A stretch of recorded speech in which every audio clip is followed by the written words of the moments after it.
Hey, it's Heather, and welcome to Adventures in Gardening. So today we're going to be doing some seed starting basics, and also we're going to be starting a few cold crops in my greenhouse. Now, my greenhouse is not insulated and it does not hold heat. It is a season extender, but I'm going to really stretch and extend the season with a few tips and tricks that I've learned over the years that I will show you when we get to that part. But right now I just want to kind of go over some basic seed starting stuff. There's a lot of new gardeners out there, and there's a lot of gardeners who do little different little things, okay? So, and who's right? Everybody. We're all right, okay?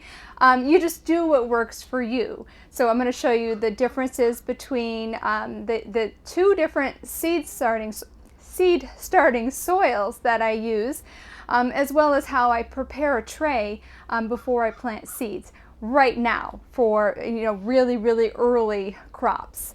So here's what I've done so far. I use cell packs, and I use them year after year. So I filled my cell packs with my seed starting soil, and I tamped it down gently, and then I refilled them again. So the top is rather loose, but we have no air pockets in the bottom. And I always use a big tray, by the way, when I start my seeds, because seed starting soil is kind of precious to me, and I want to make sure I don't waste any of it. So I want to be able to, sweep it up after, collect it and sweep it up when I'm all done. Anything that flows over. So, and then the second thing I'm going to do is I'm going to get the bottom trays that hold water, okay? So I put my cell packs in the trays, and then I'm going to pre-moisten my soil. I will never plant seeds in dry seed starting soil, okay? So the three ways that I do it, all right? I will take and just lightly, pour water over the top of them without making the soil go over the edges, and I will pour water into the bottom tray and also mist. So when I'm in a hurry, I will do all three of those things. If I'm not in a hurry, I will just add water to the bottom and let the seed starting soil soak up as much water as it wants to. Okay, so sometimes it'll take a couple hours, and so I'll come back to it. So it goes from being a very light powdery color, very light dry looking color, to like a darker color soil when it's ready. Are you ready to go out, Pipey? Okay, go on. You want to go out? Are you staying in? You can stay in, it's fine. I'm not leaving that door open though. So you can really see the difference in the color here. I tilted my tray to make the water go to one end so it'll soak up as much water as possible. They're definitely heavier feeling, so I think that they're ready. So let me show you what we're going to be starting today.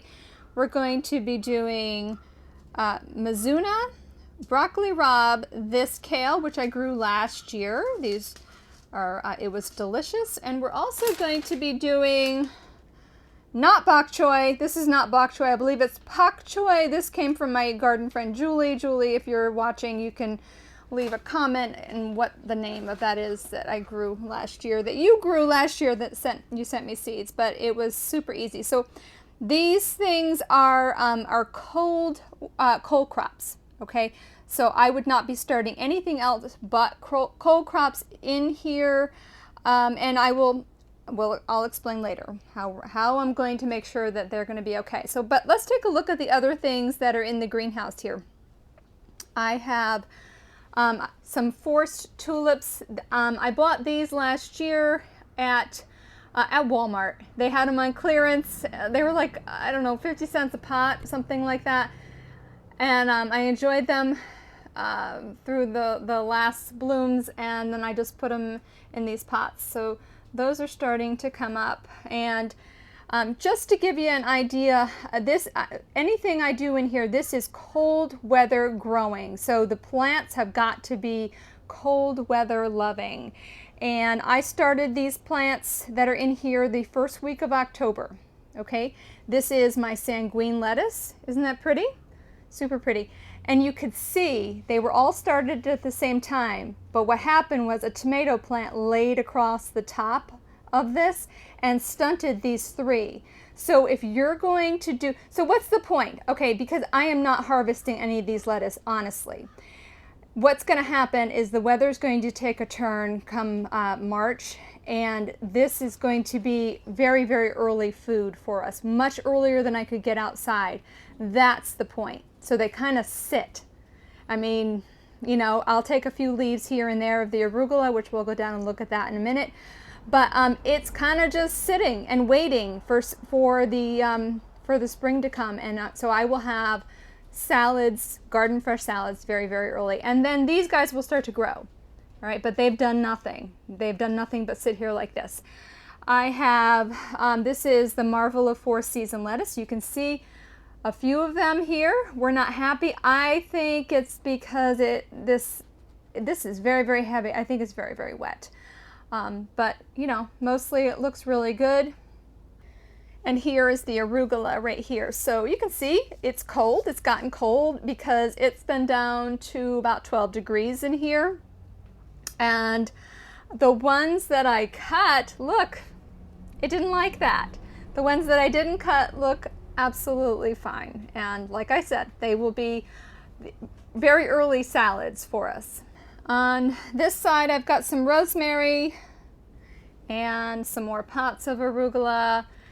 And let's see, I have a really pretty cat. Hi, Pipey. Okay, before we get to planting, I want to show you the difference between the two different seed starting soils that I use, okay? For really early stuff, I like the black gold. So let's take a look at what that looks like. So black gold, it looks like powder, right? It's super, super fine. It does not look like soil. I find that I have a lot of control over the moisture for my seedlings. So that's why I like this. It dries out super evenly, and I will use this for basically all of my early seeds, my small seeds. And then I also use this Coast of Maine seed starting soil. Now this one is, usually it doesn't look this dry, but let's see. You can see this one looks more like actual soil, right? And there's organic bits in there. You can see little bits of organic material. I have found, now this is just my opinion, I will use this for all of my large seeds, my cucumbers, my beans, any kind of zucchini or squash. That's what I use this for. I have trouble when I use this soil for my small early seeds. All right, get a lot of, it's hard for me to regulate how much moisture or how wet my seedlings stay. So those are the two different soils that I use. All right, so knowing what your seeds need in order to germinate is important. And a lot of these seed packets don't have enough information on them. So I actually look everything up. And sometimes I have to do it every single year. Some seeds need cold stratification. That means they need to be put in the refrigerator in cold, wet for many weeks. Some want to be surface sown and lightly pressed in and have light, and others want to be covered very finely. All right, the seeds that I'm starting today, all of them are going to be covered very finely. But if I were starting something like petunias, I would sprinkle the petunia seeds on top and then I would just press them in. So you really need to know what conditions your seeds need in order to germinate. It is very important not to plant them too deep. All right, you want your seeds to be planted at a very proper depth. I'm doing very, very tiny seeds. They're going to be almost surface sown, and then I'm going to sprinkle soil over the top of them.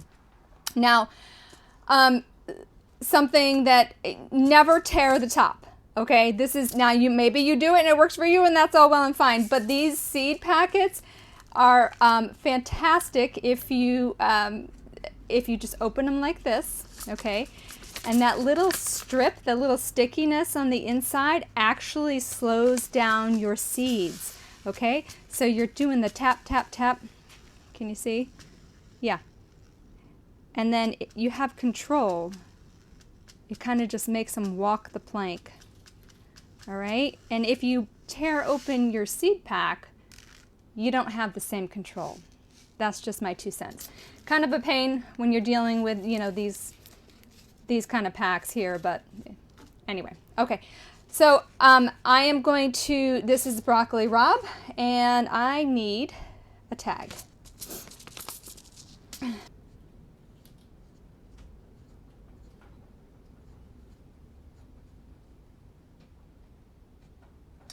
All right, so when your tags are ready, I always like to get my tags ready first.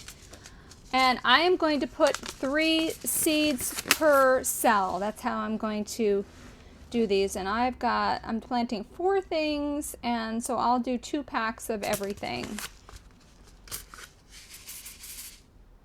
Let me see.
All right, so this is a little tip to remember as our spring approaches for a lot of us, and your greens go to seed early, and you don't have time. We don't have time to mess with cleaning seeds, and so these have been sitting here since last year.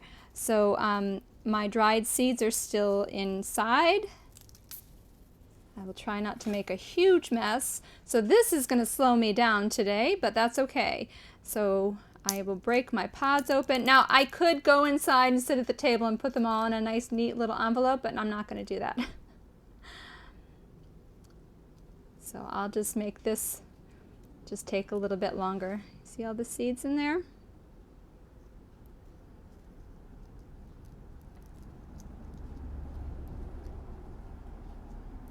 And if I had one of those little, you know, those little discs that you put the seeds in, I could do that at this point. But I'm just going to do them by hand. This is the pak choi. I think that's what it is, pak choi. It's delicious.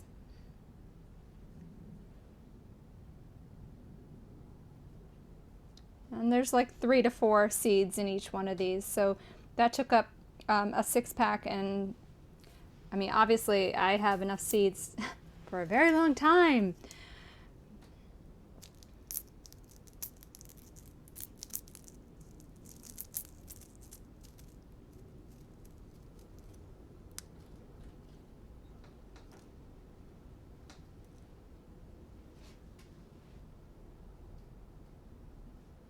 I have to be honest and tell you that a lot of times this is how my seeds still are. That's okay.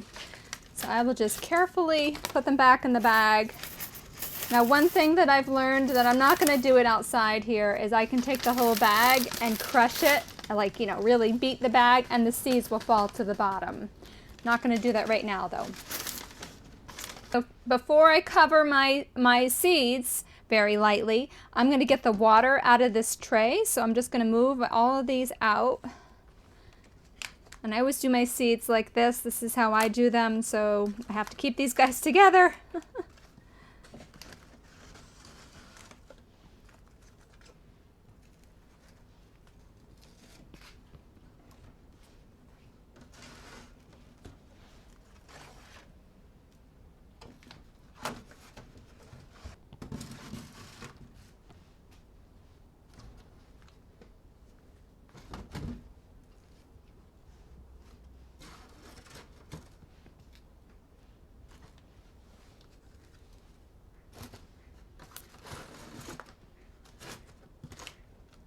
All right, so to cover them very lightly, we just want a dusting over top. And sometimes doing it by hand, you're hit or miss on how lightly you're dusting them. So I use one of these. See? All right. So if you're out thrifting or at yard sales this spring, you can look for one of these old flour sifters, because I don't sift flour anymore.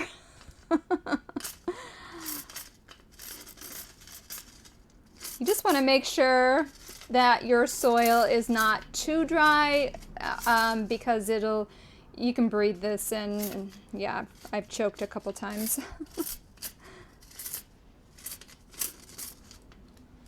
And you can see the color difference. That's how you know when you have enough or if you've covered everything. All right, that's good. And I always take this and put it back in my soil bag. If I leave this out, it'll turn to dust and then I won't be able to use it again. So now let's talk about how I'm going to get these to grow in my greenhouse right now. So most likely these seeds are going to sit and not germinate right away. Now, if we were inside and I was using some bottom heat, we would have germination in 2 to 3 days. But I really don't want that. I'm kind of like, you know, if you were doing the winter sowing method and you had the milk jugs, the empty milk jugs, and you were doing that outside, you can do exactly what I'm doing, but in the milk jugs and leave them outside, and the seedlings are going to come up in their own perfect time. Now, in here, in the greenhouse during the day, it gets really warm, so I have to make sure that I open up the doors.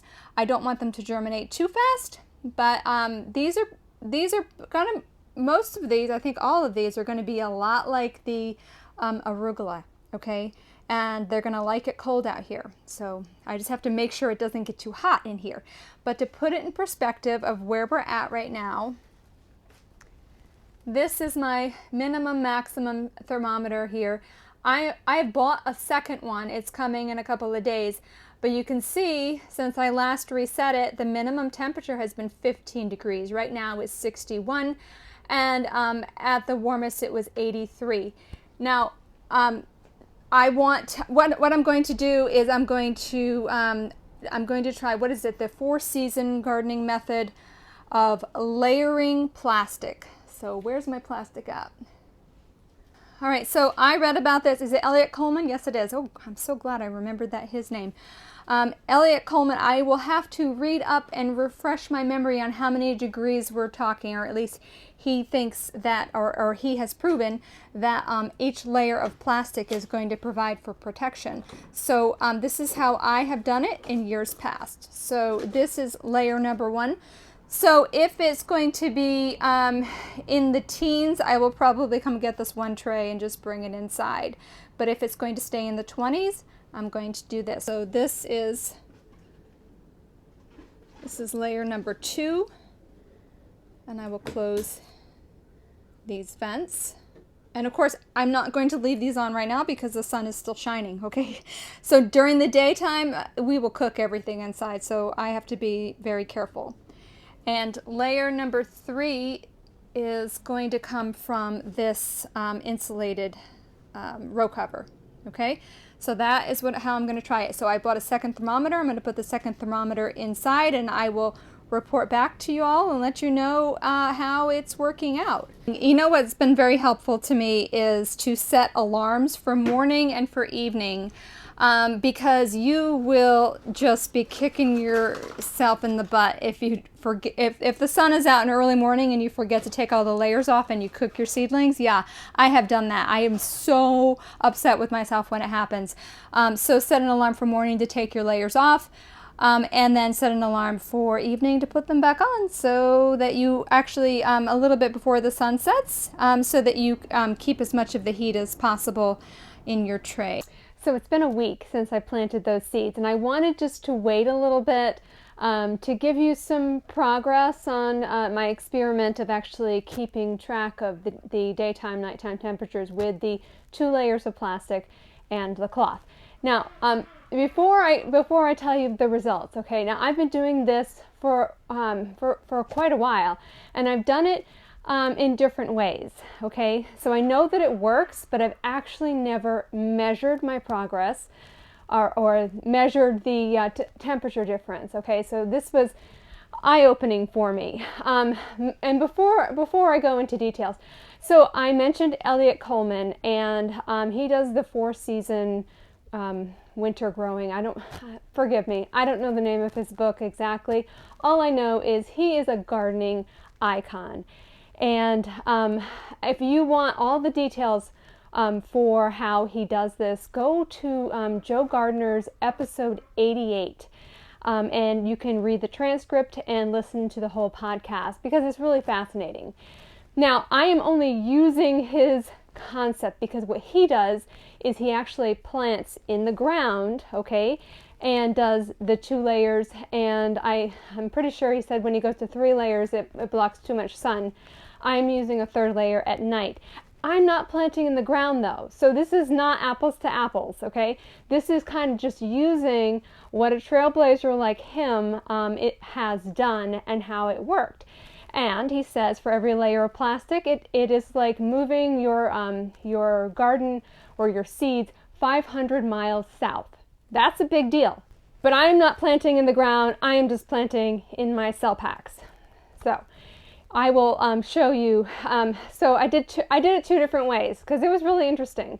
We have had temperatures in the mid to upper 20s. And when I did the first temperature that I'm going to show you, I'll put it right here, was when my tray was on the bench, okay? And then I went back and actually listened to the whole episode, and I'm like, okay, he's doing it into the ground. What if I put my tray on the ground? Well, much bigger difference, because obviously we're getting some of the, heat or the warmth out of the ground, okay? So that was a pretty big deal. For somebody like me who lives in Connecticut Zone 6, 6 degrees, 6 degrees, that's a pretty big deal when you're doing cold crops. If I were doing tomatoes and peppers, this would be a completely different story, and I would not be doing it in my cold greenhouse this time of year. Okay, so I would say, wow, that is pretty cool. So hopefully you've taken away a little nugget. When you're a gardener, never stop learning. Never think that you have arrived, because when you do, you're gonna miss something really great, okay? Oh, one more thing. Okay, so here we are a week later, and I am just now starting to see a little root, little tail coming up from the broccoli rabe. So I think just one actual warm day, okay, we're just going to see them all go, all the seedlings are going to come up. And that's okay. That's great, because these are cold, hardy seedlings, and they're going to do just fine in the temperatures that I have here. So thanks for spending time with me, and give me a thumbs up if you enjoyed it, and subscribe so you don't miss out on the next adventure in gardening. See you soon.